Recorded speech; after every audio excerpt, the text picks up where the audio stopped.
वक्रतुंड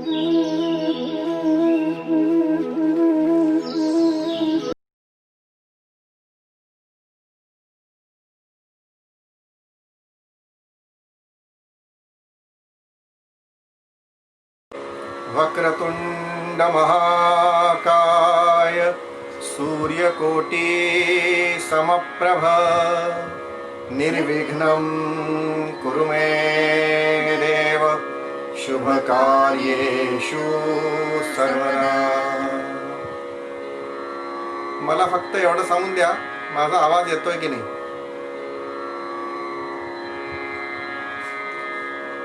गुरुर्ब्रह्मा गुरुर्विष्णू गुरुर्देवो महेश्वरा गुरु साक्षात् परब्रह्मा तस्मै श्री गुरवे नमः।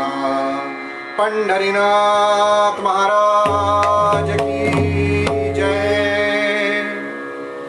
नमस्कार, मी अभय मांडके आणि सौ अमृता मांडके आषाढी कार्तिकी वारी महामंडळ तर्फे पंढरपूरच्या विठ्ठलाची कथा तुम्हाला घेऊन आलोय। आज अनायासा असा योग आहे, आषाढी एकादशीचा दिवस आहे आणि आमचे परमस्नेही पाटणकर साहेब आणि गोडबोले साहेब यांच्या विशेष आग्रहावर आज ही कथा तुम्हाला मी माझ्या परी ऐकवायचा प्रयत्न करतो। कथेचा मूल आधार नारदीय कीर्तन आपण ठेवलंय, त्याच्यामुळे नारदीय कीर्तनाची थोडीशी तुम्हाला मध्ये मध्ये माहिती सांगत ही कथा, याच्यामध्ये साकी, दिंडी, आर्या, मोरोपंत, वामन पंडित या सगळ्यांचा उल्लेख आणि शेवटून विठ्ठलाचे दर्शन संत भानुदास महाराज यांच्यातर्फे आपण करायचा प्रयत्न करू। संतोष गोडबोले साहेब, पाटणकर साहेब यांचे आभार व्यक्त करून मी आपली कथा प्रारंभ करतोय। साधारण गोडबोले साहेब, आपलं पण स्वागत आहे। आपलं माझ्या रामकथेवर स्वातीताईंचं आणि गोडबोले साहेब आणि जबलपूर मला खूप आवडतं। प्रत्येक वेळेस मला जबलपूरला यायला एक उत्साह असतो। आणखीन आज नव्या विषय घेऊन मी तुमच्यापुढे आलोय। ही कथा नारदीय कीर्तनाचा आधार घेऊन तयार झालेली आहे आणि जवळजवळ 100 वर्ष जुनी कथा आहे। मोठ्या मोठ्या मातब्बर कीर्तनकारांच्या तोंडून मी ऐकली आणि ती मी तुमच्या समोर प्रस्तुत करतोय। माझं काहीच नाहीये। पंढरीनाथ महाराज की हरी जय जय राम कृष्ण हरी जय जय राम कृष्ण हरी जय जय राम कृष्ण हरी गोवर्धन धर गोपालन रत गोवर्धन धर गोकुल संकटहारी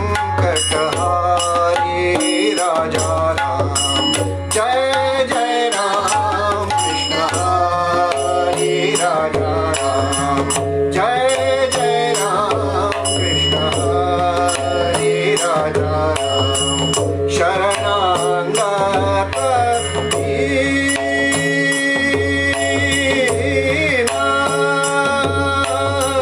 शरणागत दीना चरणी करुणा दृष्टि निहारी राजा राम जय जय राम कृष्ण हरी राजा राम जय जय राम कृष्ण जय जय राम कृष्ण जय जय राम कृष्ण रघुपति राघव राजा राम पतित पावन सीताराम राघव राजा राम पतित पावन सीताराम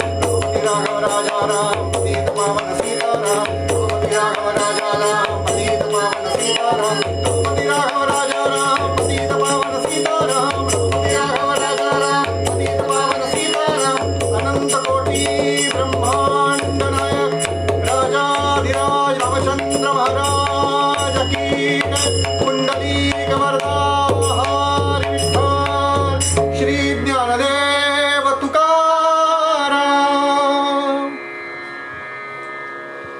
मराठी नारदीय कीर्तनामध्ये जे पद आपण ऐकतो, जय जय रामकृष्ण हरी, हे पद ज्यांचं आहे त्यांचं नाव नाशिकचे विठोबा अण्णा दफ्तरदार. त्यांचं होशिंगबुवा असं त्यांचं टोपण नाव होतं आणि संन्यासानंतर संन्यास घेतल्यावर त्यांचं नाव तारकाश्रम स्वामी महाराज असं झालं. त्यांचं हे मूल पद जय जय रामकृष्ण हरी हा तारक मंत्र देणारं ठरलं आणि पुंडलिका वरदे हरी विठ्ठल हा आजच्या दिवशीचा महत्त्वपूर्ण गजर.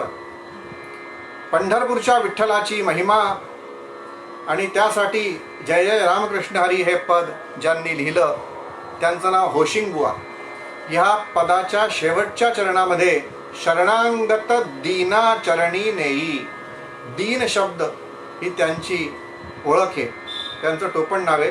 ते आपले पद दीन ह्या नाव्याने लिहत होते. असं आपण विठ्ठलाच्या गजरमध्ये आता आपण कथा प्रारंभ करतोय.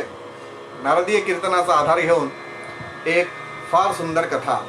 पंढरपूरचा विप्र जनार्दन, पंढरपूरचा विप्र जनार्दन, पंढरपूरचा विप्र जनार्दन विद्यानगरी साला आला, विद्यानगरी साला. पंढरपूरचा विप्र जनार्दन, पंढरपूरचा विप्र जनार्दन विद्यानगरी साला हो आला, विद्यानगरी साला. पंढरपूरचा विप्र जनार्दन,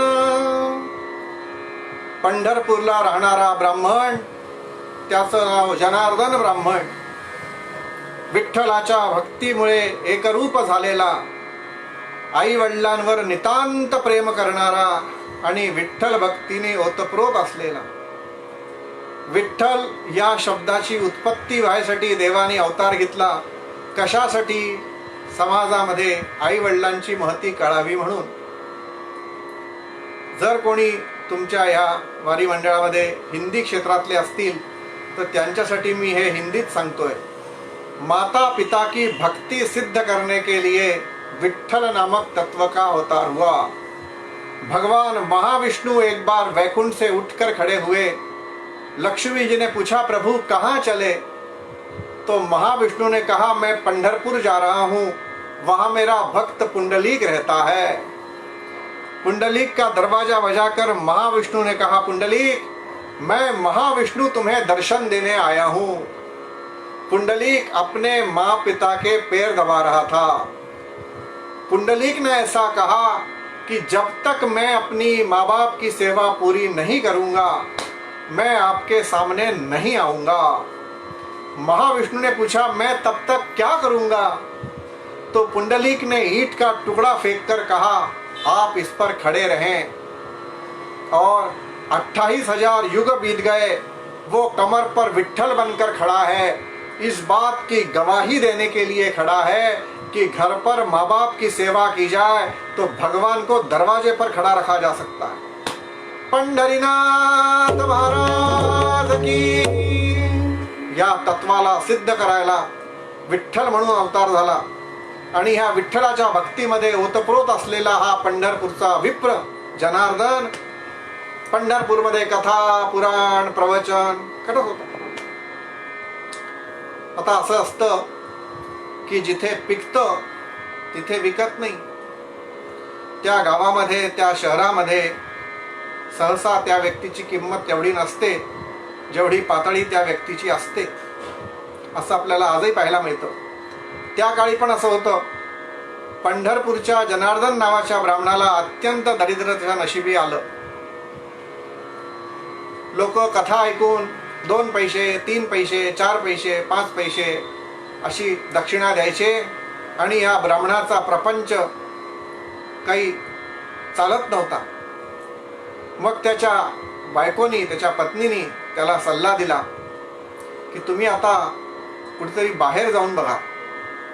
आजच्या भाषेमध्ये कॅरियर बनाने के लिए आप जाकर देखें, हो सकता है आपको बाहर आपकी अच्छी कीमत मिल जाए और अपना आर्थिक दारिद्र्य ठीक हो जाए. असा विचार त्याच्या मनात आला आणि पंढरपूरचा विप्र जनार्दन त्यांनी आपले सगळे पोथे पुराण घेतले आणि तो संत भानुदास महाराजांकडे भेटायला गेला. भानुदास महाराज म्हणजे एकनाथ महाराजांचे पणजोबा. देव एका पायाने लंगडा ही त्यांची गवळण तुम्ही ऐकली असेल. संत भानुदास महाराज हे त्याचे गुरु होते. भानुदास महाराजांनी जनार्दनाला सांगितलं, जनार्दना तुला खूप आवश्यक आहे का बाबा बाहेर जाणं? तो म्हणला आता पोटापाण्याची व्यवस्था नाही आहे, तर मला गरजच पडली बाहेर जायची. ठीक आहे म्हणे, निघ, पण विठ्ठलामध्ये देवळाला दर्शन घेऊन जा देवाचं. तो म्हणला हो महाराज. पंढरपूरच्या विठ्ठलासमोर तो भरलेल्या डोळ्यांनी अंतःकरणाने आला. पांडुरंगाचं दर्शन घेऊन त्याला गाईवरून आलं. अरे अरे काय देवानी माझ्यावर असा प्रसंग टाकला की मला हे देवाचे चरण समचरण सरोजम सांद्र नीला अंबुधादम हे सगळं सोडून मला बाहेर जावं लागतंय. म्हणून त्यांनी विठ्ठलाची अनुज्ञा मागितली आणि विठ्ठलाला म्हणाला, विठ्ठला मला लवकरच तुम्ही पुढच्या एकादशीपर्यंत परत बोलवा. काही गेल्या मला जायची इच्छा नाही आहे, पण आता पोटपाण्यासाठी जावं लागतंय. असं म्हणून जनार्दन ब्राह्मण निघाला आणि निघता निघता निघता निघता तो प्रत्येक ठिकाणी कथा पुराण प्रवचन सांगायचा आणि जे काही त्याला पैसे मिळायचे ते एखादी सोबत पाहून तो आपल्या पंढरपुराला परिवाराकडे पोचवायचा. असं तो हळूहळू हळूहळू पैसे त्याला मिळत राहिले. करता करता करता करता ब्राह्मण दक्षिण प्रदेशाच्या जवळ आला. दक्षिण प्रदेशाच्या जवळ त्याला एकाने असा सल्ला दिला, एका श्रोत्याने, की महाराज तुम्ही इतकी छान कथा करता, इतकं छान प्रवचन करता, पण आम्ही तुम्हाला हवी तशी दक्षिणा देऊ शकत नाही. किती देणार? अहो ज्याचं कीर्तनावर प्रेम असतं त्याच्याजवळ फारसं द्यायसारखं नसतं आणि ज्याच्याजवळ द्यायसारखं असतं त्याचं फारसं कीर्तनावर प्रेम नसतं. म्हणजे झालं तेच गणित. तो त्याला असं म्हणाला की तुम्ही विद्यानगरला, दक्षिणच्या विजयनगरम जे राज्य आहे आत्ता सध्या, तिथला राजा गुणग्राही आहे. त्याचं नाव कृष्णदेव राय, ज्याचा विदूषक तेनालीराम तुमच्या ओळखीचा आहे. त्याच्याकडे तुम्ही जा आणि तो तुम्हाला दक्षिणा म्हणून जे काही देईल ती आमच्या सगळ्यांच्या दिलेल्या दक्षिणेपेक्षा खूप जास्त असेल. ती नगरी सगळी सोन्याची आहे, विजयनगरमचा राजा, आणि तो तुमची आजच्या भाषेमध्ये कदर. ब्राह्मणाने सल्ला ऐकला आणि तो चालत चालत चालत चालत पंढरीनाथ महाराज की पंढरपूरची आठवण करत करत करत करत राजाला भेटला. राजाने म्हटलं ठीक आहे, कुठून आलाय? त्यांनी सांगितलं मी पंढरपूरचा ब्राह्मण आहे. काय नाव तुमचं? म्हणे माझं नाव जनार्दन. बर, काय काय करता? म्हणे कथा पुराण प्रवचन सगळं करतो. ठीक आहे, पुराण तुम्हाला किती येतात? तो म्हणला 18 पुराणं येतात. ठीक आहे म्हणे. मला कसं सांगाल, किती सांगू शकता? त्याने सांगितलं राजा 17 पुराणं केव्हाही सांगता येतात, फक्त एक पुराण नंतर सांगितलं जातं, त्याचं नाव गरुड. ठीक आहे महाराज, आता केव्हा सुरू करायचं? तुम्ही सांगाल तेव्हा, मी आज तयार आहे. नाही म्हणे किती दिवस लागतील? तर त्याने सांगितलं पुराण म्हणजे कोणचं ऐकायचं आहे? म्हणजे तुमचं मास्टरपीस कोणचं आहे? तुमचं असं कोणचं पुराण आहे ज्यावर तुमची कमांड आहे? आजच्या भाषेत आम्ही जेव्हा शास्त्रीय संगीताच्या कार्यक्रमाला जातो तेव्हा असं विचारतात कोणता राग म्हणणार आहे, म्हणजे कोणता राग तुम्ही छान गाऊ शकता असा त्याचा अर्थ असतो. मालकंस म्हणा, दरबारी म्हणा, तुमची ज्याच्यावर कमांड. तर तो ब्राह्मण म्हणाला भागवत पुराण मला सदलेलं आहे. हरी अनंत हरी कथा अनंत, अधरम मधुरम वदनम मधुरम मधुराधिपते अखिलम मधुरम. वा वा वा. कृष्णदेवराय म्हणला ठीक आहे म्हणे, केव्हापासून सुरू करायचं? उद्यापासून सुरू करू. किती दिवस चालेल? तर म्हणे तुम्ही सांगाल तेवढं. म्हणे कमीत कमी किती? म्हणे कमीत कमी 7 दिवस तरी ठेवायला हवं. 7 दिवसापेक्षा कमी भागवत नाही. ठीक आहे म्हणे. जनार्दन ब्राह्मणांची कथा, त्या राजाने मोठा पेंडॉल वगैरे लावला, शामियाना लावला आणि त्या ब्राह्मणाची कथा सुरू झाली. आता काय मजा होता की हा ब्राह्मण विठ्ठलाच्या भक्तीमध्ये एकरूप झालेला होता आणि ह्या प्रत्येक दिवसाची कथा संपली की हा एक विठ्ठलाचं भजन म्हणायचा. माझे माहेर पंढरी, माझे माहेर पंढरी, आहे भिवरीच्या विरी, आहे भिवरीच्या विरी, माझे माहेर, माझे माहेर पंढरी. पंढरीनाथ महाराज. एक दिवस झाला. दुसऱ्या दिवशी पुन्हा याचं भागवत संपलं की हा भागवत समाप्तीला पुन्हा एक विठ्ठलाचं गाणं म्हणायचं. विठ्ठलाचा भक्त होता. आता जी त्यांनी एक फार छान पद निवडलं, तुम्हाला अमृतदाय ऐकवतील. रखुमाईचा वल्लभ पंढरपूरचा विठ्ठल, अंगणी माझ्या येईल भजनी, रंगेल जय हरी विठ्ठल. रखुमाईचा वल्लभ पंढरपूरचा विठ्ठल, रखुमाईचा वल्लभ पंढरपूरचा विठ्ठल, अंगणी माझ्या येईल भजनी, रंगेल जय हरी विठ्ठल, अंगणी माझ्या येईल भजनी, रंगेल जय हरी विठ्ठल, जय हरी विठ्ठल, जय हरी विठ्ठल, जय हरी विठ्ठल, जय हरी विठ्ठल, जय हरी विठ्ठल, जय हरी विठ्ठल. तुळशी माळा गळ्यात पाणी चंदनाचा टिळा, तुळशी माळा गळ्यात पाणी चंदनाचा टिळा, मकर कुंडले कानात टिळा, रत्नजडित मेखला, मकर कुंडले कानात टिळा, रत्नजडित मेखला, वास पितांबर उभा विटेवरी, जय हरी विठ्ठल, वास पितांबर उभा विटेवरी, जय हरी विठ्ठल, अंगणी माझ्या येईल भजनी, रंगेल जय हरी विठ्ठल, जय हरी विठ्ठल, जय हरी विठ्ठल, जय हरी विठ्ठल. पंढरीनाथ महाराज की. हा. राजाने 1 दिवस पाहिलं, 2 दिवस पाहिलं, कानडा राजा पंढरीचा, कानडा राजा पंढरीचा, वेदा नाही कळला. राजाने म्हटलं थांब थांब, कुणाचं वर्णन करतोय? त्याने सांगितलं पंढरपूरचं. काय तुझ्या पंढरपूरला असं तुझं काय वर्णन करतो पुन्हा पुन्हा? तेव्हा त्या जनार्दन ब्राह्मणाने सांगितलं, आधी रचिली पंढरी,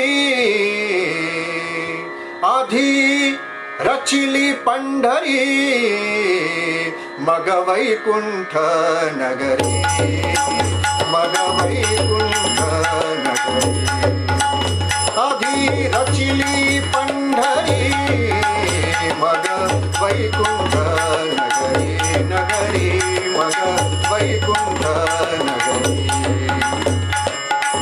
जेव्हा नवत्या गोदा गंगा, तेव्हा होती चंद्रभागा, तेव्हा होती चंद्रभागा, मग वैकुंठ नगरी, नगरी मग वैकुंठ नगरी. आधी रचिली पंढरी.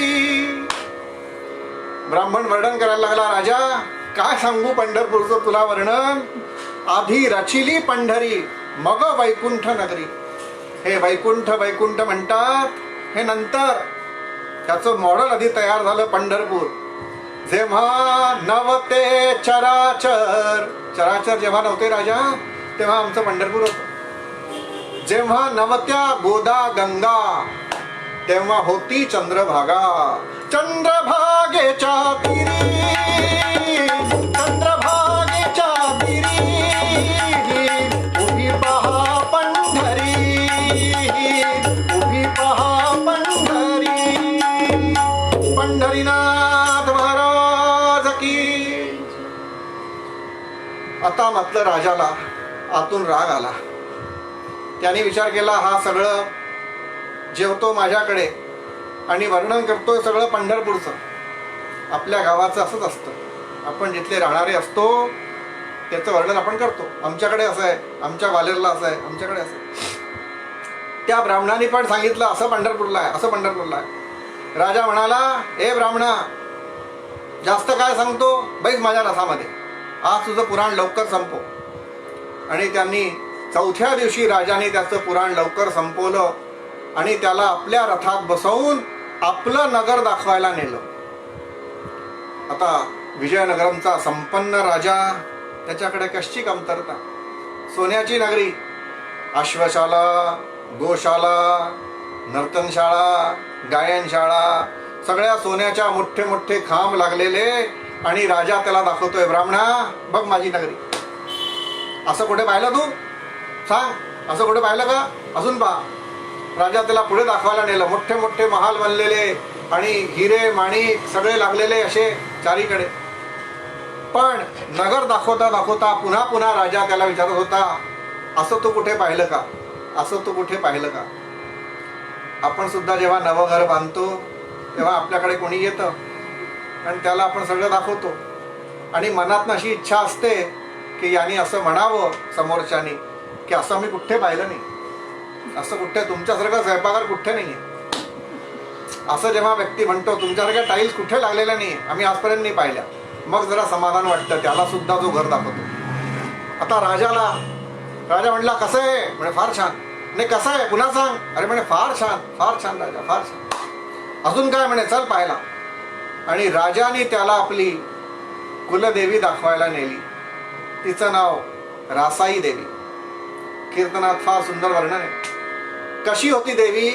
रत्न जडित सिंहासनी देवी बैसली, रत्न जडित सिंहासनी देवी बैसली, देवी बैसली. वस्त्रालंकारे तिला त्याने तिजसी नटविली. नुकतीच पूजा झालेली देवीची, सुंदर सुंदर फुलं त्या देवीवर उधळलेले. ब्राह्मणाने पूजा सुद्धा मन लावून केली त्या पुजाऱ्यांनी आणि मन लावून केलेली पूजा देवावर दिसते. देवाच्या चेहऱ्यावरनं ओळखता येतं की पूजा मन लावून झाली आहे की नुसतीच झाली आहे. ब्राह्मणाने पूजा पाहिली आणि आई साहेबांना साष्टांग नमस्कार केला. अंबा माता की जय. कोल्हापूरची अंबाबाई रासाई देवी बनून बसलेली होती. राजाने ब्राह्मणाला उठून उभं केलं. थक्क झाले की नाही डोळे. म्हणे, हो महाराज. नाही म्हणजे असं तू कुठे पाहिलं का. तो म्हणला, नाही. आता राजाने प्रश्न विचारला, असं आहे तुझा पंढरपूर, असं आहे तुझा विठ्ठल, हे वैभव तिथे आहे. आता ब्राह्मण, आतापर्यंत त्याची तुलना चालली होती, असं कुठे पाहिलं का, असं कुठे पाहिलं का, असं कुठे पाहिलं का, हे चाललं. पण आता राजाने त्याच्या मर्मावर हात घातला, देवतेला हिणवलं. असं कुठे पाहिलं का, असा आहे का तुझा पंढरपूरचा विठ्ठल. असं म्हणता बरोबर ब्राह्मणाने सांगितलं, अजूनही नाही पाहिलंस पंढरपूर, अजूनही नाही पाहिलंस पंढरपूर, अजूनही नाही पाहिलंस पंढरपूर. विठेवरचा शारंग घर, शारंग घर, अजूनही नाही पाहिलंस पंढरपूर, अजूनही नाही पाहिलंस पंढरपूर, पंढरपूर, पंढरपूर. पंढरीनाथ महाराजा, अजूनही नाही पाहिलंस पंढरपूर. काय तुला मी सांगू माझ्या पंढरपूरचं. तू जेथे कल्पतरू समस्त द्रुमते, चिंतामणी ते खडे, सगळे दूर म्हणे, चारीकडे सोनं पताका लागलेला आहे चारीकडे. आणि कल्पद्रुम, कल्पद्रुम म्हणजे कल्पवृक्ष. कल्पवृक्ष कोणाला म्हणतात? ज्या वृक्षाच्या खाली बसून जी इच्छा कराल ती पूर्ण होते, त्याला कल्पवृक्ष म्हणतात. राजा, तुझ्याकडे लागलेले सगळे नवे झाडे, पण आमच्या पंढरपूरला प्रत्येक झाड कल्पवृक्ष. जेथे कल्पतरू समस्त द्रुमते, चिंतामणी ते खडे. चारीकडे चिंतामणी पडलेले असतात. चिंतामणी म्हणजे मोठे मोठे गोटे. आणखीन तुला काय सांगू? वाहे अमृत जीवना भरुनिया, ती चंद्रभागा पहा. नांदे सांप्रत भूतलावरी, करकटू तो मोक्षदाता पहा. पंढरीनाथ महाराज की. जेथे कल्पतरू समस्त द्रुमते, चिंतामणी ते खडे. वाहे अमृत जीवना भरुनिया. आमची चंद्रभागा नदीमध्ये दूध थोडी वाहतं, पाणी नाही वाहत म्हणे. काय वाहतं? अमृताची नदी. काय म्हणतो म्हणे मग? राजा, तुझी नगरी कुठे लागत नाही. आमच्या पंढरपूर पडे तुझं वैभव अगदी 100त 2. ब्राह्मण सांगायला लागला. कुठे लागत नाही म्हणे तुझं नगर. 9 लाख सोने की पताका, जैसी चमके बिजुरी. 9 लाख सोने की पताका, जैसी चमके बिजुरी. 9 लक्ष सोन्याच्या पताका, चम चम चम चम चम चम. आमच्या कीर्तनामध्ये याला साकी म्हणतात. 9 लाख सोने की पताका, जैसी चमके बिजुरी. 9 लाख सोने की पताका, जैसी चमके बिजुरी. वेळेअभावी मी लवकर लवकर पुढे जातोय, मला कल्पना आहे. एक एक एक एक काव्यच तुम्हाला सांगायला बसेल तर कमीत कमी 2 तास तरी या कीर्तनाला हवे. 9 लक्ष सोन्याच्या पताका चम चम चम चम चमकता. राजा म्हणला, खरं खरं म्हणजे मी खोटं सांगतो? तुझी पंढरपूरच्या पुढे तुझी नगरी कुठे लागत नाही राजा. आणि काही म्हणे, काय सांगतो? ही तुझी रासाई ही काय करते? राऊळी मंदिराच्या नित झाडीते ती. राजा, ही तुझी रासाई ही आहे तिथे. काय म्हणतात? हिचं मंदिर आहे. अरे मंदिर असतं. ही काय करते? रासाई काढीते केर लोटी महाद्वार. अजूनही नाही पाहिलंस पंढरपूर, अजूनही नाही पाहिलंस पंढरपूर. ही रासाई तिथे देवी तुझ्यासाठी देवी असेल ही, पण आमच्या पंढरपुराच्या विठ्ठलाच्या मंदिराचं महाद्वार ही झाडू पोछा लावते तिथे, केर काढते म्हणे, मोलकरणीचं काम करते. आता यानी याच्या देवाला हिणवलं म्हणून यानी पण याच्या देवीला. राजा म्हणाला, हे ब्राह्मणा, आता खूप झालं बरं. आता बैस माझ्या रथात. आणि जसं तू वर्णन केलं असा जर पंढरपूरचा विठ्ठल मला दिसला, तसं वैभव दिसलं तर खरं, नाही तर लक्षात ठेव तिथेच तुझी पुण्यतिथी करायची. म्हणून राजाने 2 सुळीवाले बरोबर घेतले, आजच्या भाषेत फाशी देणारे. आणि राजाने ब्राह्मणाला बसवलं. बैस ते म्हणे, मला दाखवशील? हो हो म्हणे, काय दाखवणार? पहा बरं. हो पहा, काय मी सांगतो त्याच्यापैकी काही खोटं नाही, एवढं सुद्धा खोटं बोललेलो नाहीये. आता सगळं याने विचार केला तर जे होईल ते पाहता येईल. पुन्हा राजाने रथात बसवलं. रथ विजयनगरहून निघाला. पंढरपुराच्या रस्त्यावर हळूहळू हळूहळू चालत चालत पंढरपूर यायला लागलं. आणि पंढरपूर यायला लागलं तसं याच्या पोटामध्ये गोळा यायला लागला. राजाने पुन्हा विचारलं, हे ब्राह्मणा, अजून पुन्हा माघार घेऊन घे. मलाही माहिती आहे तिथे काही नाहीये आणि तुलाही माहिती आहे तिथे काही नाहीये. जर तिथे एवढं वैभव असतं तर तुमचा दळिद्र नारायण इथे कशाला आला असता? तुमचं ठिगळं लागलेलं धोतर बितर आम्ही सगळं पाहिलंय. तो म्हणला, अरे माझ्याशी काय करायचं तुला? तुला नगर पाहायचं ना माझं? मी जे सांगतोय ते काही खोटं नाहीये. राजा म्हणला, ठीक आहे. जसं पंढरपूर जवळ यायला लागलं आणि तो पंढरपुरामध्ये दुरून त्याला पताका दिसायला लागल्या, त्याने ब्राह्मणाला विचारलं, हे ब्राह्मणा, 9 लाख सोने की पताका. कुठे पताका? या तर सगळ्या साध्या कापड्याच्या आहे आणि त्या फडफडतात आहे. ब्राह्मण हुशार होता, त्याने सांगितलं, राजा आज वादळ आहे, सोन्याच्या चमकायसाठी सूर्य नको का? सूर्य असल्याशिवाय कशा चमकतील? राजा म्हणाला, बरं जास्त शहाणपण करू नको. आला पंढरपूर आणि पंढरपुरामध्ये येऊन पोहोचला.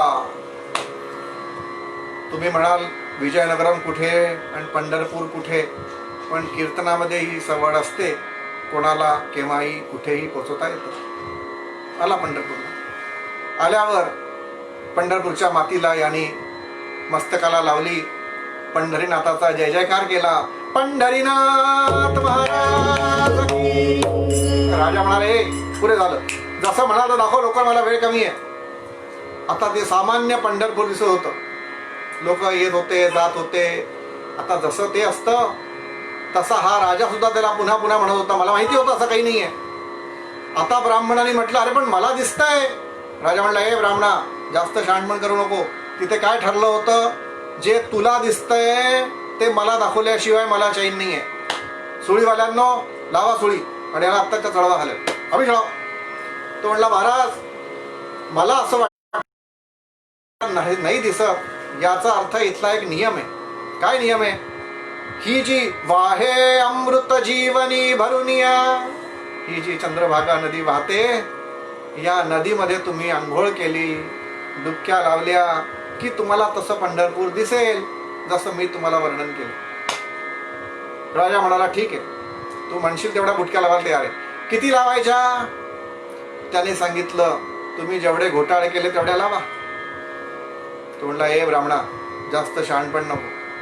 मी 3 बुड्या मारेन, लक्षात ठेव, 3 बुड्या, 1, 2 आणि 3. आणि तिसऱ्या बुडीला जसं तू म्हणाला असं पंढरपूर दिसलं नाही तर समज तुझा शेवटचा दिवस. आणि राजाने सुळीवाल्यांना आदेश केला, तुम्ही सुळी लावून तयार ठेवा, मी याच्या म्हणण्या खातीर बुड्या लावायला तयार आहे. आणि राजाने नाग धरलं, चंद्रभागे नदीमध्ये उतरला आणि पहिली बुडी लावली, बाहेर आला. पंढरपूर तसं साधं पंढरपूर. आणि दुसऱ्या बुडीला जेव्हा राजाने बुडी आतमध्ये आपलं नाक टाकलं, डोकं टाकलं, आता मात्र ब्राह्मणाला लक्षात आलं की आता आपलं काम संपलंय. आणि म्हणून त्यांनी पंढरपूरच्या विठ्ठलाकडे हात जोडले. पंढरीनाथ महाराज की जय. लाज तुला विठुराया तुझी, लाज तुला विठुराया तुझी, लाज तुला विठुराया. पंढरी राया पडतो पाया, पंढरी राया पडतो पाया. लाज तुला विठुराया तुझी, लाज तुला विठुराया. हे विठ्ठला, आता तुझी लाज तुलाच आहे, हे लक्षात ठेव. मी वर्णन कोणाचं केलं? तुझं केलं. मी माझं काही सांगितलं का? माझं काही सांगितलं का सांग. आणि तुझं वर्णन केल्यावर असं लोकांना सुळावर जावे लागेल तर उद्यापासून कथा, कीर्तन, प्रवचन, पुराण, वारी सगळं बंद होईल.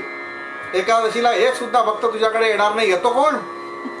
तुझं नाव घेतल्यावर, वर्णन केल्यावर असं जर म्हणावं लागतं तर देवा, उद्यापासून तुला आता तसंच क्वारंटाईन व्हावं लागेल, टाळा लागून जाईल. आणखी मला काही फरक नाही पडत. जास्त माझं काय होईल? मृत्यूला पावेन. तुझ्या नगरीमध्ये मृत्यू येणं म्हणजे मला मोक्ष नाही का? म्हणून मला काही बिघडणार नाही माझं. पण लाज तुला विठुराया तुझी, लाज तुला विठुराया. आणि याने दुसऱ्या बुडकीला जी हाक मारली पंढरपूरच्या विठ्ठलाला, तिथे कीर्तनाचे शिरोमणी मोरोपंत उभे होते आणि त्यांनी आर्या लिहिली. भक्ताने भाव बळे, भक्ताने भाव बळे, रुक्मिणीवर कळवळोनी आळविला. अहिवरला पटप्रभू, पंढरपूरचा विठ्ठल गहिवरला. पंढरीनाथ महाराज भक्ताने भाव बळे, रुक्मिणीवर कळवळोनी आळविला. अहिवरला पटप्रभू भक्त शिरोमणी पंढरपूरचा विठ्ठल त्याला गहिवरून आलं. आणि पंढरपूरच्या विठ्ठलाने राजाने तिसरी बुडीतनं जसा बाहेर आला तसं ब्राह्मणांनी जे वर्णन केलं होतं मित्रांनो, त्याला 10 गुणा केला. तुझला अशक्य काय? ब्राह्मण म्हणत होता, देवा अरे सुदामाची नगरी सोन्याची करू शकतो, तर ही तुझीच नगरी करायला म्हणतोय, कोण माझी म्हणतोय? आणि तुला अशक्य काय? पण अशक्य काय म्हणतावर देवावरती जेव्हा निष्ठा संबंध पूर्ण मनुष्य ठेवतो तेव्हा त्याला देवाची प्रचिती यायला सुरुवात होते. आणि या ब्राह्मणाला आली. जसा जसा यांनी वर्णन केलं होतं, 9 लाख सोने की पताका, इथे 9 करोड सोन्याच्या पताका चम चम चम चम चमकतात. ते चारीकडे हिरे माणिक पसरलेले सडकेंवर. जशा सडका बनताना मोठे मोठे ढीग लागतात दगडांचे, तसे हिरे माणिकांचे ढीग लागले होते. आणि जो तो येऊन त्याच्यावर थुंकत थुंकत चालला होता. राजा पाहतच राहिला. आता राजाला काय माहिती की या दोघांनाच पंढरी दिसते, बाकी लोकांना तशीच पंढरी साधी. पंढरीनाथ महाराज, प्रभूची लीला आहे, कीर्तनाचा रंग आहे.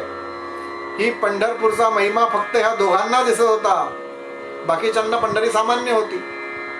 राजा मान गए मान गए. वा वा ब्राह्मणा, तुझे पाय कुठे दाखव मला. अरे म्हणे अजून काय पाहिलं, चल पुढे.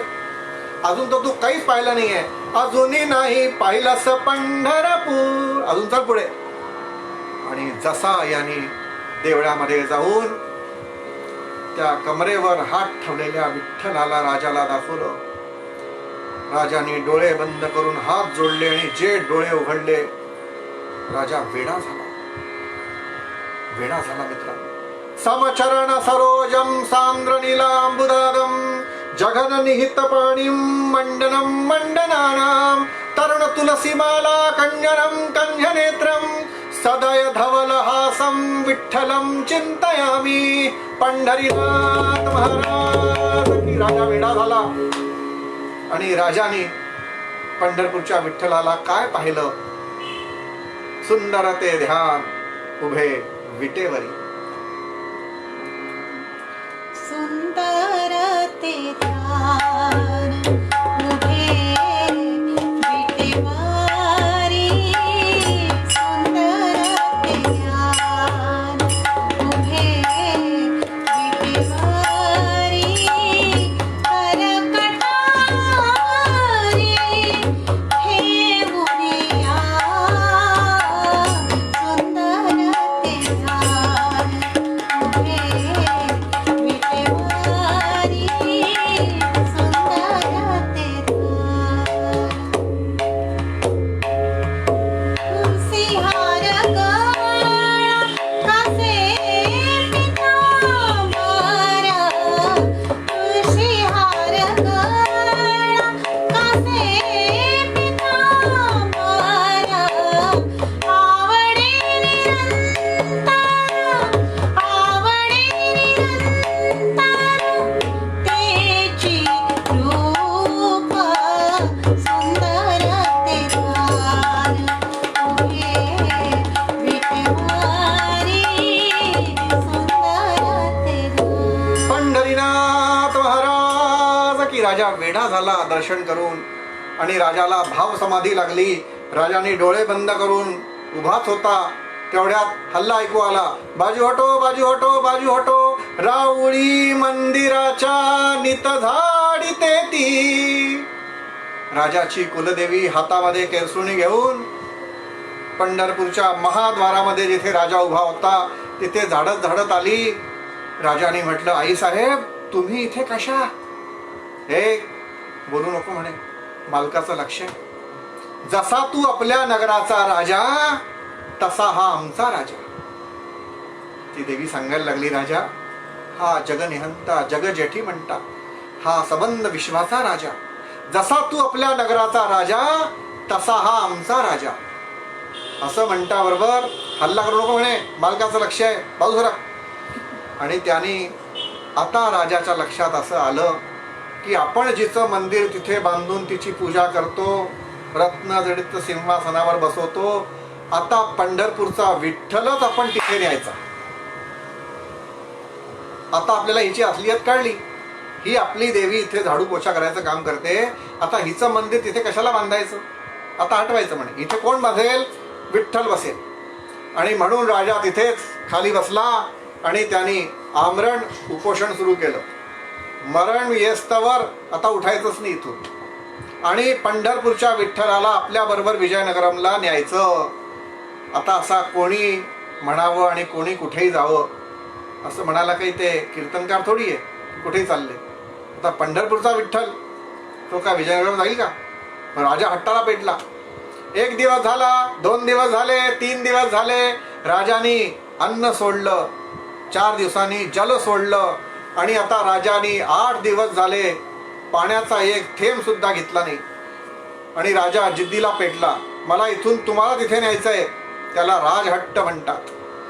राजाच्या हट्टापायी पंढरपूरच्या विठ्ठलाने स्वप्नामध्ये दृष्टांत दिला, असं कोणी यावं आणि पंढरपूरला मरावं म्हणून काय विचार करतोय. म्हणून त्यांनी राजाला स्वप्नात विचारलं, काय इच्छा आहे तुझी? काही नाही म्हणे, महाराज आता माझी एकच इच्छा आहे, तुम्ही हाव म्हणत असाल तर ठीक, नाहीतर उद्यापासून मी श्वास सुद्धा घेणार नाही म्हणे. काय म्हणतो म्हणे, मग तुम्ही माझ्याबरोबर माझ्या नगराला चला, दक्षिणमध्ये मी तुम्हाला घ्यायला आलो. तुम्ही गेल्याशिवाय मी हाव म्हणणार नाही, इथं उठणार नाही. मग आता देवानी त्याला सांगितलं, ठीक आहे म्हणे, चलतो, पण 2 शर्त आहे माझ्या. 2 शर्त मंजूर? अरे म्हणे, शर्त ऐकून घे. बोला, काय शर्त आहे, काय कंडिशन आहे? पहिली, भक्तापमाना कधी ना करावे. राजा लक्षात ठेव, माझे भक्त, माझे वारकरी मला माझ्या प्राणापेक्षा जास्त प्रिय. जो माझी भक्ती करतो,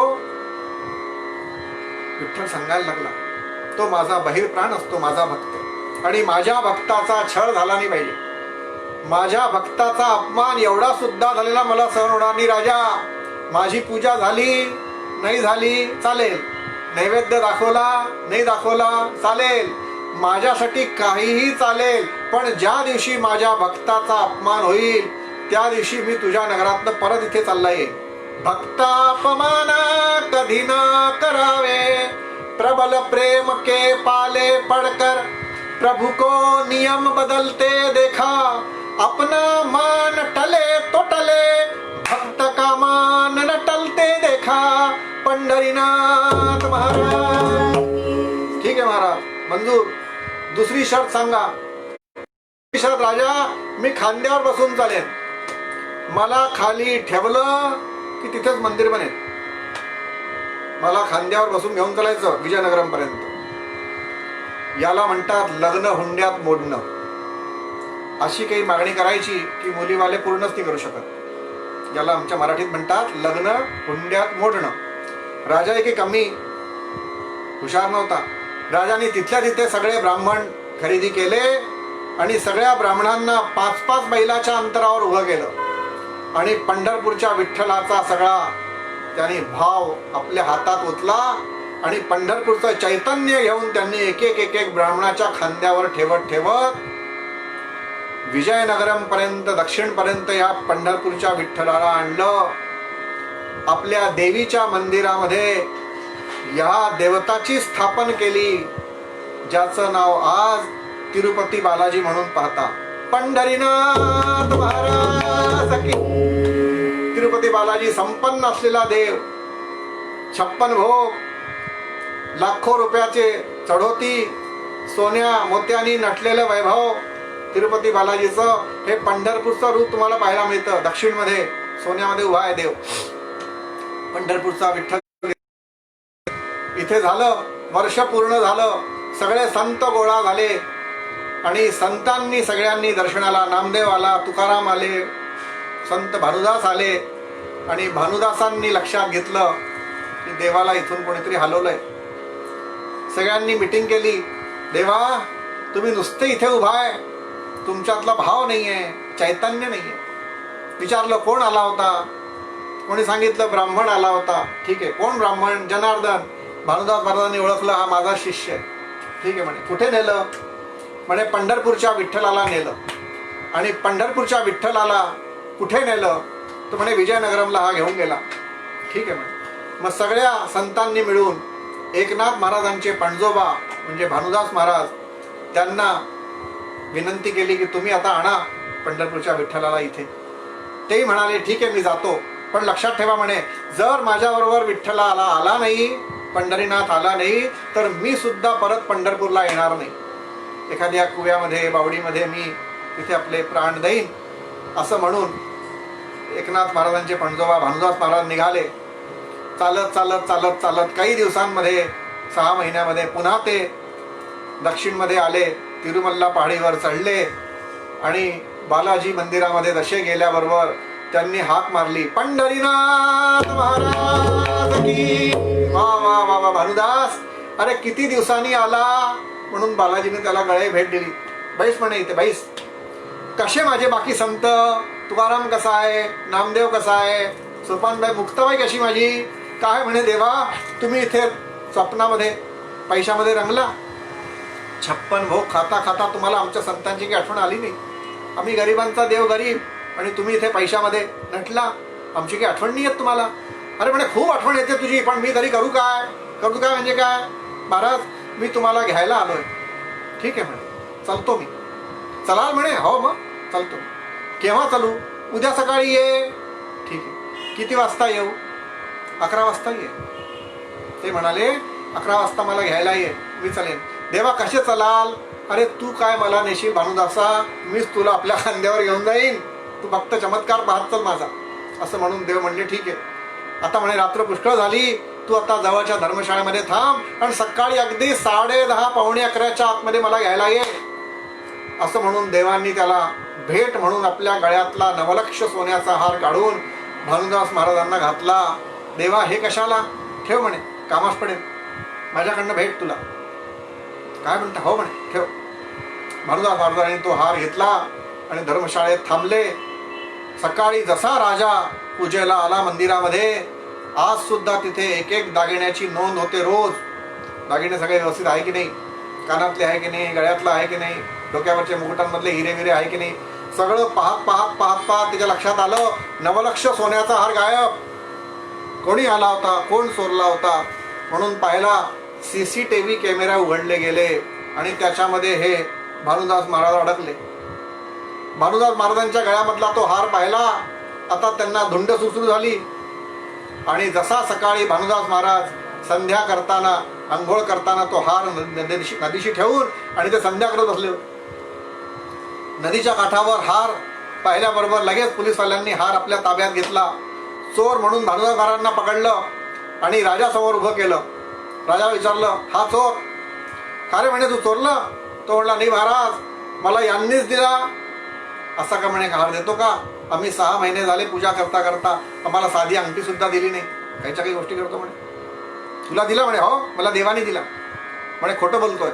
याला सजा, सुळीवर अडकवा, याला सुळीवर चढवा. असं म्हणून राजाने आदेश केला आणि सूळ फासाचा मोठा तयार झाला आणि सुळावरती भानुदास महाराजांना चढवायसाठी म्हणून गुलाल वगैरे फासला गेला. गळ्यामध्ये लाल फुलांची माळा टाकली आणि भानुदास महाराजांना विचारलं काही शेवटची इच्छा तुमची असेल. विचारतात तशी, ज्याला फासावर लटकवतात त्याची शेवटची इच्छा विचारतात, फक्त एक सोडून. त्याने म्हटलं मला सोडून द्या, तर ती इच्छा नाही पुरवत. ते म्हणाला तो सोडून दे. ती सोडून तू वाटलं ते माग. तर तो म्हणाला मला दर्शन करून द्या. आणि त्यांनी बालाजी मंदिरामध्ये त्याला तिथे नेलं भानुदास महाराजांनी. आणि भानुदासांनी देवाला काय म्हटलं. देवा मनातल्या मनात म्हटलं जसं माझ्याबरोबर तुम्ही केलं तसं कृपा करून आणखीन कोणाबरोबर करू नका. मी तर म्हणे ठीक आहे, पण अशा तुमच्या लीला तुमच्या जवळच ठेवत जा. माझ्यासाठी तुम्ही जे केलं ते मला काही हरकत नाही आहे. मी इथे म्हणणार पण नाही की तुम्ही मला दिला, तुम्हाला मी दर्शनासाठी म्हणून आलोय. पण असं फक्त एवढं कृपा करा की दुसऱ्या कोण्या सज्जनांवरती असा आळ येऊ देऊ नका. असं म्हणून त्यांनी हात जोडले आणि मनात मनात म्हटलं पंढरीनाथ महाराज की. तेवढ्यात आकाशवाणी झाली भक्ता अपमाना कधी ना करावे. राजा मी तुला काय सांगितलं होतं. ज्या दिवशी तुझ्या राज्यामध्ये माझ्या भक्ताचा अपमान होईल, जाणतेपण अजाणतेपणी सज्जनांचा छळ केला जाईल, तो दिवस तुझ्या राज्यात माझा शेवटचा. आणि आता मी इथून चाललो. तुझ्याजवळ ऐश्वर्य रूपामध्ये मी इथे उभा राहीन, पण भाव रूपामध्ये मी आज भानुदास महाराजांबरोबर पुन्हा माझ्या भक्तांकडे जातो.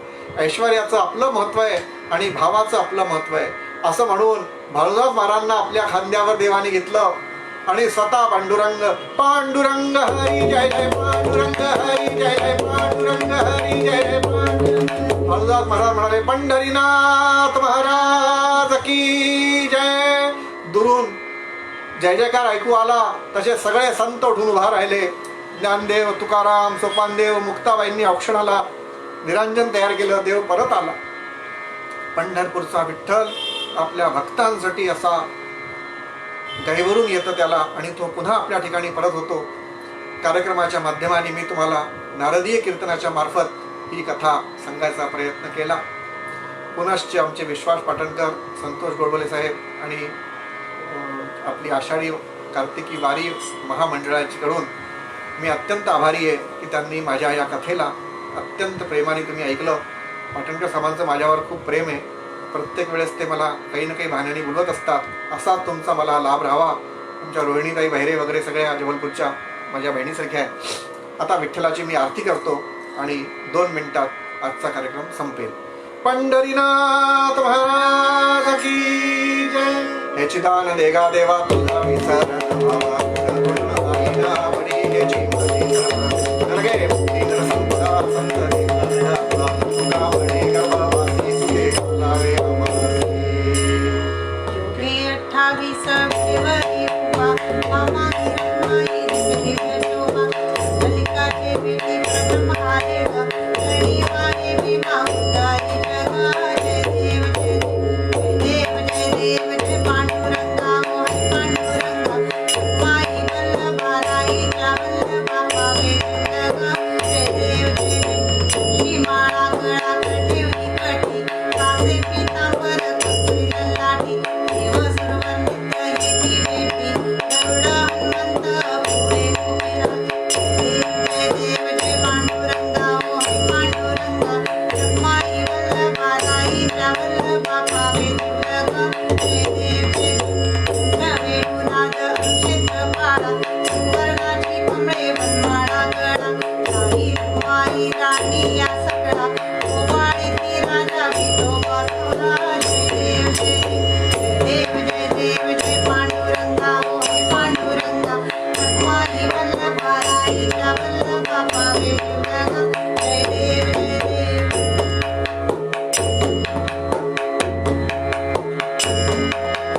ओवाळून वाटा पुरवंटा येती चंद्रभागे माझी सोडून या देती.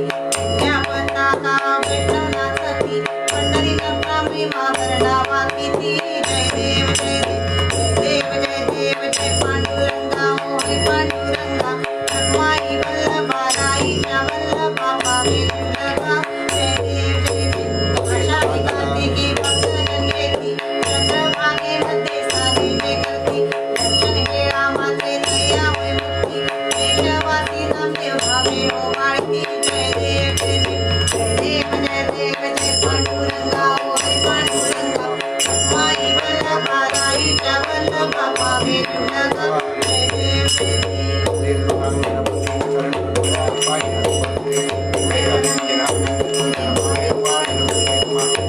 माता पिता तुम्ही बंधुवे म्हणून स्वातुवे पुढे तुमच्या गुण तुम्ही बंधुवे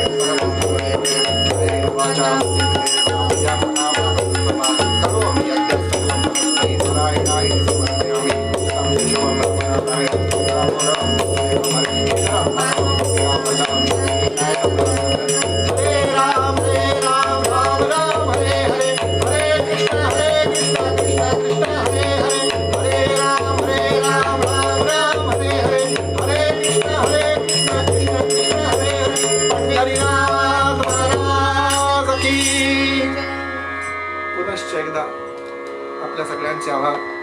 सदानंद गोडबोले साहेब, आमच्या स्वातीताई, राधिका फडणीस उत्तम गाते. तुमच्या सगळ्यांचं प्रेम असंच कायम माझ्यावर राहावं. पंढरीनाथाचा आशीर्वाद असाच राहावा. तुम्हाला वेगळ्या वेगळ्या कथा मी ऐकवाव्या. पंढरीनाथ महाराज की जय.